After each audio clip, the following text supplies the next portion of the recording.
네, 급박하게 진행되고 있는 수사 상황으로 가보겠습니다. 말레이시아 현장인데요. 여성들이 줄줄이 체포되고 있습니다. 그런데 이렇게 말하네요. 이 독살, 난 장난인 줄 알았다. 도대체 어떻게 된 얘기입니까? 지금부터 그 얘기 나눠보겠습니다. 손소 변호사님. 네, 2명 체포된 겁니까? 네, 그렇습니다. 관련된 것으로 보이는 여성 2명이 모두 체포됐는데요. 일단 먼저 기억하실 겁니다. LOL이라는 영문자가 앞에 가슴팍에 있는 그런 티셔츠를 입은 여성이 먼저 체포됐는데요. 네. 가방에서 그 독극물이 들어있는 약이 발견됐습니다. 네. 그리고 또 여권상으로는 베트남인으로 보이고요. 또한 또 이름도 도안티 흐엉, 나이는 29살로 여권상으로는 되어 있는 인물이 먼저 체포가 됐고요. 그리고 오늘은 두 번째 여성도 체포됐습니다. 네. 역시 근데 이번에는 베트남이 아닌 인도네시아 여권을 가지고 있었고 이름은 시티 아이샤, 나이는 25살이었습니다. 여성은 2명 다 체포된 상태입니다. 자, 그런데 이 첫 번째 체포된 이 여성은 독살이 있었던 공항에 직접 갔다가 그렇게 된 거잖아요. 지금 화면에 보시면 저 노란 옷 입은 저 머리가 단발인 저 여성이죠? 예, 그렇습니다. 저 사람. 그렇죠. 동그라미 안에 노란색 상의를 입은 저 사람. LOL이라는 알파벳이 써 있는 옷을 입던 그 여성인데 궁금한 게 한두 가지가 아닙니다. 네네. 아니, 독이 든 약병을 핸드백에 넣어가지고 다녔다? 이거 잡히면 화면에서 어떡하려고요? 노란색 아니고요. 노란색은 저건 저 히잡 같은 거니까 저건 인도네시아일 거고 네. 까만 머리 여자입니다. 베트남은 저 무슬림이 아닙니다. 아, 그러니까요. 그러면 이 독이 든 약병을 갖고 있었다? 그건 어떻게 해석을 해야 네, 됩니까? 까만 머리. 그러니까 저 여자가 말한 게 거짓말이죠. 독약이 든 약병을 자기가 가방에 가지고 있었으면은 네. 독살할 의도가 분명히 있었는데 네. 뭐 장난 삼아서 스프레이를 뿌렸다. 네. 이건 정말 말이 안 되는 것이 바로 입증이 되는 것입니다. 그다음에 그 독약의 네. 종류에 대해서 그 현지 경찰이 얘기를 하는 것 같은데 네. 그 독약 종류가 그 피마자 식물의 씨앗에서 발견되는 리실이나 네. 아니면 보고독에서 추출하는 테트로톡신이라고 그러는데 제가 볼 때는 북한의 지금까지 그 독약을 사용한 그 행태로 보면은 그 보고독으로 만든 독약의 가능성이 굉장히 큽니다. 왜 그러냐면 북한이 그 나름대로 굉장히 잘하는 것이 보고독에 추출한 그 독약을 가지고 그 브로마네오 스티그민이라는 걸 만들었는데 그게 그 독성이 청산가리의 5배라 그러거든요. 그래서 제가 볼 때는 이제 이번에도 독살에 사용된 것이 바로 보고독 아니겠나 이렇게 생각이 됩니다. 근데 이런 독살 같은 큰 사건이 일어났는데 이렇게 얘기한다는 게 손소리 변호사님. 네. 이게 상식적인가요? 사실 잘 납득이 되지 않습니다. 이야기를 이렇게 했죠. 친구와 함께 말레이시아에 여행을 왔는데 그때 동행하던 남성 4명이 승객들에게 장난을 치자고 했고 역시 장난치는 줄 알고 그 남성들이 시키는 대로 스프레이를 사람에게 뿌렸다. 죽일 리도 없었다라고 지금 경찰에서 진술을 했는데요. 이 진술을 과연 어디까지 믿을 수 있을지 이상하고 납득 안 되는 점이 한두 가지가 아닙니다. 자, 실제로 보면 이정은 의원, 네. 이게 말이 됩니까? 아니요, 저는 저걸 어떻게 과거의 사건을 쭉 취재하는 경험으로 제가 풀어보면은요, 이건 진짜 네. 추측입니다. 저는 아까 흐엉이라고 하는 여자분 여권에 29살로 돼 있었죠. 인도네시아 여성은 25살로 20대 사람들입니다. 그리고 네. 지금 저 화면에 잡힌 거 보면 상당히 좀 미인인 것 같고 꾸미는 여자입니다. 네. 지금 말레이시아 쿠알라룸푸르 가면 상당히 덥거든요. 다 반팔인데 별로 화장 안 합니다. 그래서 저는 저 사람들의 정체가 자기 스스로는 베트남에서 인터넷 스타라 그랬는데 저는 뭐라 그럴까 왜 그 해외에 가서 그 한국 사람들 중에 그런 사람들도 있는데 또 다른 나라 해외 여성 오게 해서 이렇게 놀다 가시는 분들이 있죠. 네. 그래서 그런 사람들이 아닌가. 그래서 지금 저분은 그러니까 이제 각각 다르게 와서 말레이시아 쿠알라룸푸르에서 며칠을 놀았겠죠. 놀면서 친해졌기 때문에 아무리 뭐 미인이 다가와도요, 갑자기 뭘 뿌리면요, 김정남도 사람 이상 피하고 어떻게 막습니다. 근데 본인이 저항을 안 한 건 아는 얼굴, 면식이라는 얘기거든요. 그래서 저거는 어떤 그 미인계에 걸려서 아마 그래서 먼저 이제 김정남이 출국을 할 때 저분들이 따라 나와가지고 이렇게 한 거고, 다만 저 사람들은 이용을 당했기 때문에 김정남이 뭐고, 그 다음에 이게 뿌리는 게 뭔지 모르고 뿌렸을 가능성이 있다. 이용당했다. 그리고 이거는 전형적인 공작의 수법일 수 있다는 의견을 좀 갖고 있습니다. 실제로 이제 남자 4명이 있는데 여자 2명에게 접근해서 이렇게 한번 해보자 이렇게 제안이 있었고 결국 도망을 갔잖아요. 2개조로 나눠서 갔다는 겁니다. 지도까지 저희가 좀 보여드리고 싶은데 그 내용을 좀 봐야 되겠어요. 자, 그러니까 공항에서 쭉 갑니다. 호텔에서 합류했고 보세요.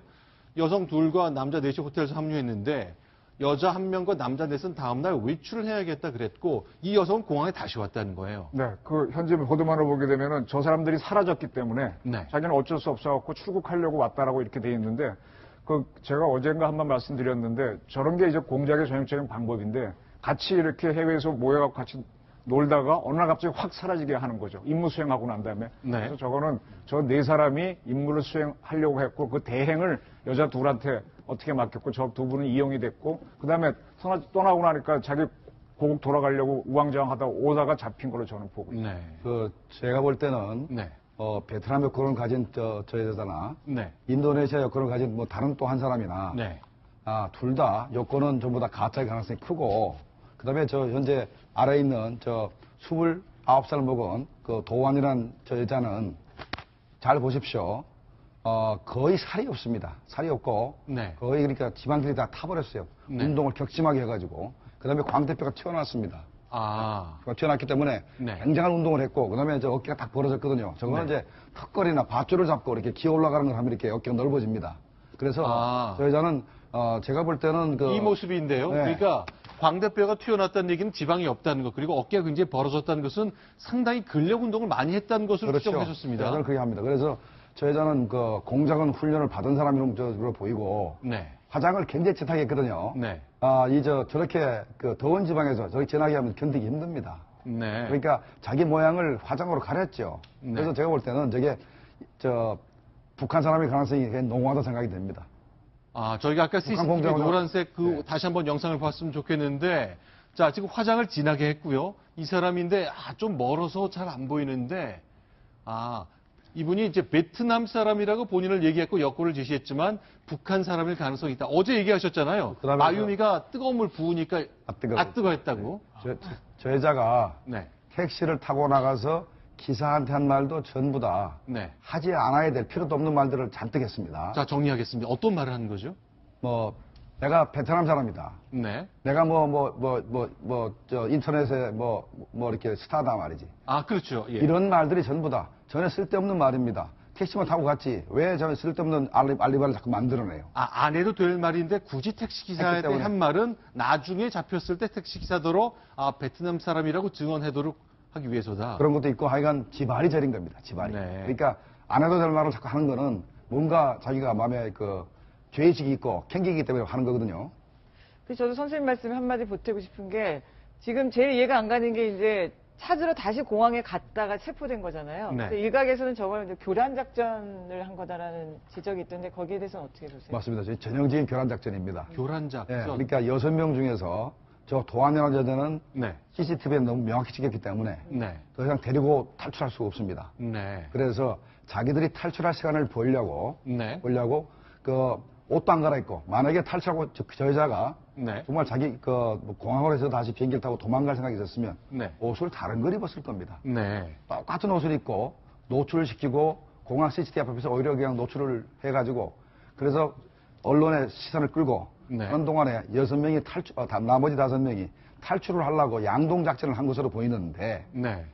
일단은 탈출을 하다가 이제 다른 여자가 또 잡히고 네. 또 어떤 보도에 보면 말레이시아 국적을 가진 사람이 하나 있다는데 그건 다시 확인을 해봐야 되겠습니다. 네. 그러면 지금 실제로 이용당한 것이 아니라 속아서 이용당한 것이 아니라 6명 모두 북한 공작원일 가능성이 높다라는 그런 말씀을 지금 해주신 것 같은데 그렇다면은 일단 5명이 외출을 나갔다는 것도 거짓말이고 각자 이제 그 탈출을 위해서 시도하다가 결국은 잡혔거나 체포됐거나 아니면은 이제 교란하기 위해서 일부러 체포당한 것이다라는 분석도 가능할 텐데요. 좀 한 가지 의문이 만약에 일부러 다른 사람의 탈출을 위해서 먼저 체포를 자진해서 당한 것이라고 한다면 가방에서 발견된 독약을 왜 소지하고 있었을까? 만약에 공작원이라고 공작원이 아닌 것처럼 보이기 위하여서 일부러 잡힌 것이라면 그런 공작원이라는 의심을 살 수 있는 독약은 적어도 가지고 있지 않아야 될 것 같은데 왜 가지고 있었을까라는 그런 개인적인 의문점이 듭니다. 저는 지금 굉장히 지적을 잘하셨다고 보는데요. 이게 공작원이면 그건 제거를 하고 나와야 되는데 왜 갖고 왔느냐. 그럼 결국은 저 사람은 심부름꾼일 가능성이 있다는 가능성이 매우 높은 게 제 의견입니다. 그 다음에 네. 저 5명,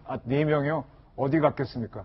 저게 사건이 생겨갖고 처음에 발견이 안 되고 하루 이틀 지났으면 저 4명이 도주를 했을 겁니다. 어떻게든 빠져나갔을 텐데 바로 백주에 대낮에 했기 때문에 여러 사람이 봐서 저는 저 사람들이 숨을 때는 쿠알라룸푸르의 북한 대사관 등등 비롯한 치외복권 지역에 네. 아니면 그 영향권이 있는 데거든요. 그러니까 이거는 말레이시아 외사경찰이 뛰면은요. 지금 외교 문제 때문에 잡지 못해 그렇지 거의 못 빠져나갈 겁니다. 이거는 다시 말씀드리면은 우리 70년대에 우리 중앙정보부가 일본 가서 김대중 씨 납치해 온 적 있죠. 네. 그때 일본 경찰이 몰랐나요? 알았습니다. 왜 안 잡았어요? 취해복권 지역이고 면책특권 때문에 안 잡았잖아요. 그래서 그것 때문에 나중에 문제가 됐는데 저거 아마 지금 거의 다 알고 있는 상태에서 외교 문제 때문에 아마 좀 재는 것도 있을 겁니다. 지금 해외 공작을 할 때는 그 지역의 대사관에서 전혀 모르게 해야 됩니다. 네. 만약에 대사관에 접근하게 되면 대사관은 철저하게 감청이 되고 네. 어떤 사람이 그 공간에 들어가는지 철저히 파악하게 되어 있습니다. 네. 그럼 어느 나라나 다 똑같아요. 네. 그 외사경찰이 전부 다 파악을 합니다. 네. 그래서 만약에 김정남 암살 공작을 대사관 측에 전달하면은 이 공작 전모가 사전에 노출될 가능성이 커요. 절대로 대사관에 연락을 안 했습니다. 자, 지금 보시는 장면이 말레이시아의 수도 쿠알라룸푸르에 있는 북한 대사관의 모습인데 이제 이 공작원들은 만약에 왔다면 이곳에서는 얼씬도 안 했어야 맞다 그 얘기인 거죠. 그리고 탈출도 전혀 안 했습니다. 만약에 네. 저를 탈출해서 나중에 문제가 되게 되면 북한 당국이 공격했던 것을 자인하는 것이기 때문에 네. 절대로 저를 도망 절대 안 갑니다. 죽으면 죽었지 안 갑니다. 그렇게 된다면은 어디선가 자살을 할 겁니다. 서로 살해를 하거나. 네. 그러니까 이제 그렇게 되면은 왜 그때 잠수함 사건 났을 때 그 산에서 10몇 명 죽은 게 있었죠. 그렇게 되거나 96년 강원도 쪽에 그렇죠. 그래서 그 두 가지 가능성이 있는데 어쨌든 아지트를 만들더라도 그 화이트 요원이나 블랙 요원이 나와 있는 그런 대사관에서 은밀하게 도움을 받아갖고 저는 움직였어라고 보는데요. 아주 급하게 되면은 더 이상 아지트란 거는 외사경찰에 들어가 뒤지면 그만이니까 저는 아마 저기도 뛰어들 수 있지 않을까. 저희 영향권이 분명히 있다고 저는 보고 있습니다. 네, 아직 확인은 다 안 됐습니다만 나는 베트남 사람이라면서 여권까지 제시하고 베트남 이름도 내놨거든요. 당연히 베트남 말을 유창하게 할 것 같은데 이제 뜨거운 물 부어봐야 압니다. 그런데 이렇게 하는 이유가 예전에 90년대인가요? 깐수라는 간첩 사건이 있었잖아요. 그렇죠. 네. 그때 때문에 그때도 좀 철저하게 이제 그 북한인의 지금 화면에 보이는 무하마드 깐수 정수일 씨로 확인이 된 북한인인데 북한 사람의 중동인화가 아주 성공적으로 해서 우리나라의 국내에서 교수까지 했었던 거잖아요. 네, 맞습니다. 저분은 대학은 북한에서 나왔었죠. 근데 네. 유학도 오고 필리핀도 오고 여러 군데를 거쳤기 때문에 그런데 글쎄요. 지금 만약에 저 베트남 여성이 북한 공정원이라면 현지화 하려면은 아예 어떻게 해서 뭐 초등학교 때부터 가서 완전히 베트남화가 된 사람을 해야 되지 대학 좀 나오게 되면은 진짜 뜨거운 물 보면 뜨거 나오거든요. 네. 그러니까 저 깐수 선생도 뭐 그 후에 저도 몇 번 만났지만 한국 사람이에요. 저 중국말 북한 사람. 북한 사람. 예, 예. 한국말 잘하는 사람이에요. 본능적으로. 근데 저 흐엉이라고 하는 친구가 정말로 베트남 행세를 하려면 북한이 장기간 10대 때부터 키워야 되는데 그 정도로 했을까요? 베트남하고 관계가 저는 조금 궁금합니다. 언론에 보도된 바에 의하면 네. 이 도안이라는 여자가 여권은 베트남 여권 가지고 있는데 네. 말은 영어하고 말레이어를 했다 그랬습니다. 아하. 이게 앞뒤가 안 맞는 거죠. 베트남 국적인데 네. 말레이시아어, 인도네시아어 네. 그리고 하고 영어를 했다. 영어를 했다는 거 아니겠습니까? 네. 저는 이번 사건 관련해가지고 조금 크게 보고 싶은데 여러 가지 좀 미스테리가 있는 게 사실입니다. 일단은 테러가 일어난 장소가 공항이라는 굉장히 공공장소에서 일어났다는 걸 의문시하는 사람들이 많은데 이게 공항이라는 곳은 유사시에 봉쇄가 가능한 공간이거든요. 네. 그리고 저렇게 그 백주 대낮에 저런 식의 과감한 행동을 했지만 만약에 저런 유사시에 굉장히 위험한 공간임에도 불구하고 어떤 정말 암살을 하고 싶다면 증거도 안 남기고 사람이 없는 곳에서 배우도 안 남길 수 있는데 왜 저럴 수밖에 없었는지 뭔가 급박하게 해치워야 되는 그런 정황이 있었던 건 아닌가라는 좀 의문이 들고 그런 점에서 보면은 저 여자들도 제가 아까는 독약을 아까 지적을 하셨는데 저는 오히려 그걸 반대로 생각해서 선생님 말씀처럼 교란 작전의 미끼로 오히려 활용을 할 수가 있다. 그래서 지금 뭐 일부에서는 어제 국정원에서 뭐 스탠딩 오버라고 해가지고 마감이 없는 그 작전이다 이렇게 분석을 했지만 뭔가 지금 시점 자체도 좋지 않아요. 트럼프 네. 행정부 출범 직후에다가 탄도미사일 발사 3일 만에 이런 일을 해서 국제사회에 굉장히 고립을 자초하는 악수를 둔 건데 뭐 한 달 전에 뭐 보위부장 간첩 적발하는 보위부장 김원홍의 숙청 이후에 정찰총국과 보위부 간의 뭔가 충성 경쟁에서 나온 어떤 우발적인 테러가 아닌가 이런 의심도 좀 하고 있습니다. 일단 우리 정부 당국자가 지진 안치소에 직접 들어가 봤군요. 눈으로 봤습니다. 그런데 김정남 입에 거품을 물은 거 눈으로 확인했고 그래서 전형적인 독살 행태했다는 것, 뭐 의심할 여지 없다는 것 확인했습니다. 혹시 보고독을 먹고 죽으면 입에 거품을 묵니까? 보고독을 먹고 죽으면. 보고독이요. 네. 그거 그걸 잘 모르겠네요. 잘 모르시면 뭐 제가 볼 때는 거의 지금 현재 보고독이. 보고독으로 만든 네. 북한의 전매 특허인 그런 독으로 이제 죽인 것 같은데 네. 요번에 말이죠. 네. 공작이 굉장히 엉성하지 않습니까? 그러게요. 네, 굉장히 네. 엉성하죠. 이게 네. 엉성한 이유가 급작스럽게 공작을 그랬던 것 같습니다. 한 것 같은데 그러면 분명히 지시가 최근에 내려왔다는 얘기입니다. 최근에 내려왔다. 아마 1월 중으로 내려왔을 가능성이 있어요. 물론 스탠딩 오더로 해가지고 네. 2012년도 이후에 끊임없이 그 공작을 추진해 왔지만 네. 맞지만 통상 이렇게 보면 말이에요. 김정은이가 지시를 하게 되면 네. 그 지시를 계속해서 지시를 이행하는 걸 평가하는 부서가 있습니다. 서기실에서 계속 평가를 합니다. 그 평가하기 때문에 계속해서 그 책임자를 계속해서 이렇게 압박을 가했을 거예요. 네. 그러다가 금년 1월 달에 아까 미국의 소리 방송인가요? 네. 거기서 보도한 것 같은데 1월 중에 김정은이 지시가 있었다. 네. 그 지시가 뭐였냐면은 김정남이 보고 네. 평양으로 귀환하라라고 지시했는데 김정남이가 거절했다 이런 얘기가 있었습니다. 물론 이거는 벌써 2013년도도 있었어요. 거절한 적이 있었습니다. 어쨌든 간에 네. 그러니까 거절하니까 이제 그걸 명분으로 삼아서 이제는 김정남이가 네. 북한에 들어올 가능성이 없구나 해서 그걸 명분으로 해서 이번에 시행을 했는데 시행 자체가 말이죠. 네. 저는 약간 미끼가 있다고 봅니다. 미끼요? 예, 김정남이를 네. 말레이시아에서 사업을 해서 사업을 가지고 네. 미끼를 던진 게 아니겠나. 네. 그 바람에 당연히 김철이 원래 이름이 김철이라는 가명하고 네. 여권 번호 이건 벌써 공개된 겁니다. 그래서 네. 그걸 가지고 비행기표가 예약되고 하는 것을 전부 다 파악을 해서 언제 들어왔다가 언제 나가서 알고 북한 공정원이 대기하고 있다 보니 사건을 저지른 것 같습니다. 또 한 가지 좀 엉성하다는 게 저는 김정남 입장에서 좀 이해가 안 가는 게 네. 페이스북에 자기 가명 계정으로 지금 공항 티켓도 예약을 하고 물론 위조지만 네. 그리고 경호원이 없었어요. 네. 그런 걸 보면 김정남이 굉장히 마음을 놓은 상태에서 당한 것 같아요. 네. 그러니까 최근에 무슨 스탠딩 오더라는 5년 동안의 준비가 수없이 암살 위협을 받긴 했지만 네. 김정은한테 사죄 편지도 쓰고 그런 거의 이제 항복 선언을 했는데 그러면서 최근에 북한으로부터는 조금 이제 안심하고 살아도 좋다는 어떤 사인을 받고 무방비 상태로 당한 거 아닌가 이런 느낌도 듭니다.